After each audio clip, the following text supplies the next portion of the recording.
Hey guys, so this week is Jagg's official first week that he quit his job and he's a full-time homesteader. So we're out here working on the camper a little bit, and I wanted to kind of get his genuine reaction of how he's feeling. So I'm vlog bombing him, I guess. It's a thing, vlog bombing. You heard it here first. So let's kind of sneak up on him and see what he has to say. Hey Gideon, what are you doing? It's fun. It's fun. It's fun. Yep. Hey babe, That's my life. what you doing? I'm replacing some little things on the camper that need replacing. Cool. Well, it's your first week as a full-time homesteader. Yeah. Hold on, I'm interviewing you. Surprise interview. Okay, here we go. So, first week, full-time homesteading, quit your job. Mm-hmm. How's it feel? Like a big weight off, actually. It's like Yeah? I'm finally working like purely for us. Yeah. Yeah. So why don't you tell people what you were doing? So I had a landscaping and construction company. What did you like about it? I loved the outdoors part of it. I loved building things. Whenever I get a new job, being able to design the yard or the deck and gazebo I was going to build, that stuff was fun. The like labor part was fun. What did you not like about it? Kind of being at the beck and call of other people. I kind of always had to have my phone if a client had an irrigation leak or a client had a tree fall down or something. I was kind of at the beck and call of them. Why are you switching from being a traditional landscaper to a permaculture designer homesteader? So in the suburbs, everyone wants a zero maintenance yard. Yeah. Which no yards are zero maintenance. So even if you install gravel, that kind of stuff, there's still going to be weeds poking through it. I mean, nature's always trying to grow. You're never going to stop nature. And so if you're wanting your yard to look a certain way, you're going to always be, I guess, fighting nature. Yeah. If you encourage nature and encourage the things you want to grow and stuff like that, to me, it just seems more enjoyable. I remember you saying it like, I think we heard this from Jeff Lawton, or someone, but you feel like you were trying to keep things alive that wanted to die and kill things that wanted to live. Yep. So you're kind of tired of when people want their yard to look that certain really pristine, clean-cut way, you kind of have to rely on like weed killers and things like that. And so now you get to just encourage nature to grow, I don't know, what would you say, at its best? Yeah, the way God designed it. So we still don't want, I mean, calling them weeds, they're not weeds. They're doing something for us, but we want to encourage the plants that are doing good for the soil, doing good for that are working together. So another word for weeds could be pioneer plants. Pioneering plants, which we have a little video on. But what's a short definition of a pioneering plant? A plant that enters degraded soil and repairs it. So loosens the soil, gets its roots down deep and spreads them. Yeah. Lets air and more moisture and gets microbes and stuff growing in the ground. So like weeds pop up in soil that's deficient to try to repair it. So once you have healthy soil, those quote unquote weeds don't really thrive there anymore. So it's kind of interesting when you let nature take its course, amazing things happen. They do. No glare, you're taller than me. It's all good. We're professionals. Totally.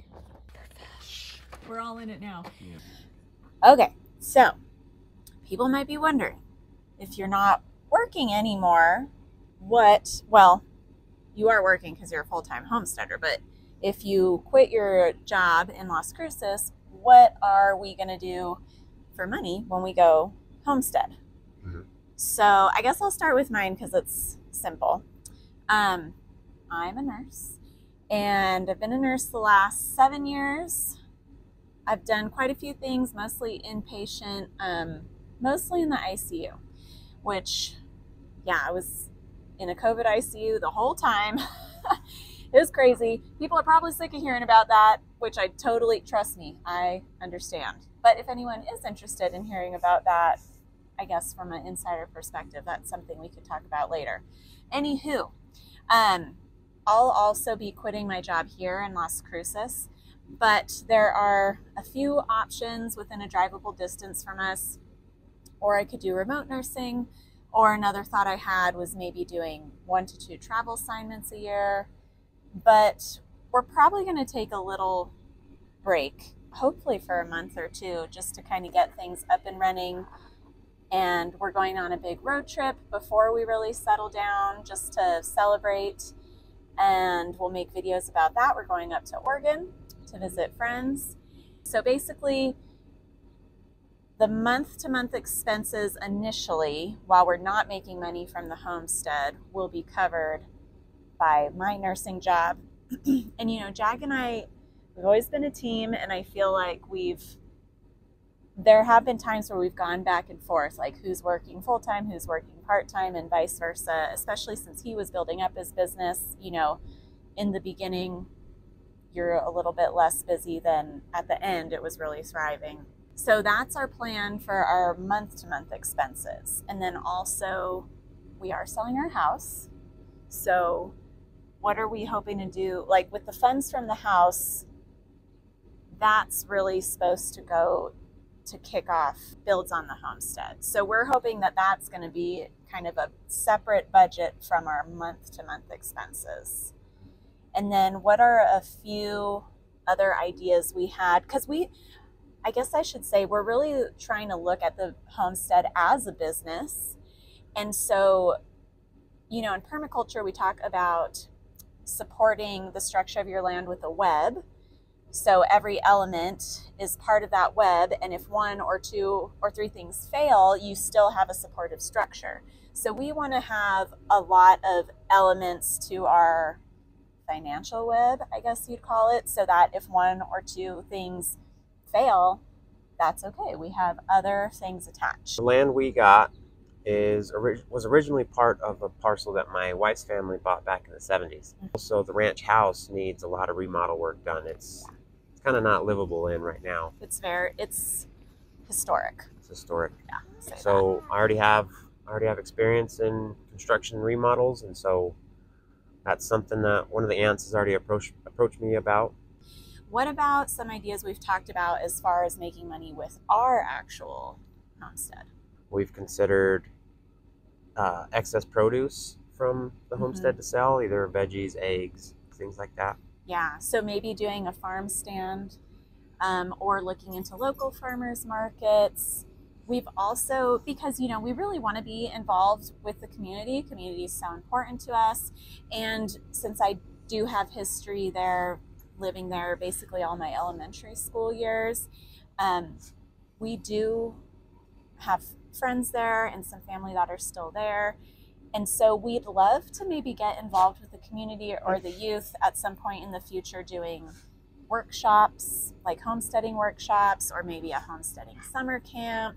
I mean, obviously, some of the things we're talking about now are attainable now, and some of these are just kind of dreams we have, and we'll see if they come to fruition. But there's just so much you can do on a homestead. I've broken horses back when I was younger, and so horse training. Yeah. I mean, or trail riding. We could do trail riding because we're right next to, yes, hello, Rebel. Because we're right next to BLM land, so it's so easy to ride horses. It's super exciting to have so many options. And then, also YouTube, obviously. Someday we will get monetized. It's gonna happen. Hasn't happened yet, but we're actually fairly close. So on that note, subscribe if you're enjoying this content, or hit the like button. I don't always say that in our videos because I feel kind of like a dork saying it, but it is helpful. I think we've hit about everything as far as our ideas go. If you have any ideas, if you're a homesteader or an aspiring homesteader, things that have worked for you, because of course we want to be self-sufficient so that we don't have to have a huge extra monthly income outside of our homestead. But, you know, there will always be things that we can't provide for ourselves, like cell phone service, internet. There are probably some crops we won't grow, things like wheat, sugar, you know, so you do need to have some extra income as well. So let us know. Super excited to hear what you have to say. You guys always have really thoughtful comments. We read every one of them and we try to respond to as many as we can. So thanks. Thanks. We'll talk soon.